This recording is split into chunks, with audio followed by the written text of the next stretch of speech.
যুব সমাজের এখন যে অবস্থা, আপনি সামনে একটা ভয়ঙ্কর বিকল্প যুব সমাজ দেখতে পারবেন। মস্তিষ্ক বিকৃত হয়ে গেছে এদের মোবাইল ফোন দিয়ে। মোবাইল ফোন, পর্নোগ্রাফি, মেয়েদের ফিতনা, হারাম অ্যাফেয়ার্স, মাদক, জুয়া, টিকটক, এই করতে করতে এদের মস্তিষ্ক সুস্থতা নষ্ট হয়ে গেছে। আল্লাহর কসম, আল্লাহর কসম করে বলছি, এরা সুস্থ না। একটা চিত্র খুব কমন দেখতে পারবেন, 10টা 20টা ছেলে গোল হয়ে বসে আছে ফোন নিয়ে, সবার মনোযোগ নিচের দিকে। ওয়ার্ল্ডে কি হচ্ছে, আসমানে কি হচ্ছে, জমিনে কি হচ্ছে, কোথায় মুসলিমদের উপর বোম পড়লো, কোনো ফিকিরই নাই এবার। আপনি মনে করেছেন যে এই যুব সমাজ আগামীতে দেশের হাল ধরবে? আমি হলফ করে বলতে পারি কোনোদিন দেশের উপকার করতে পারবে। আপনি নষ্ট করে ফেলছেন যুব সমাজকে, নষ্ট করে ফেলছেন।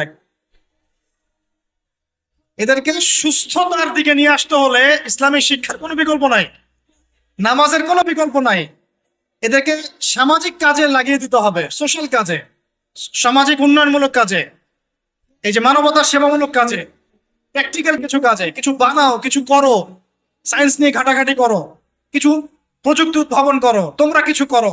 দেখেন, আমরা যত কিছু ব্যবহার করি সবকিছু কিন্তু ইহুদি খ্রিস্টানদের। এই যে আমি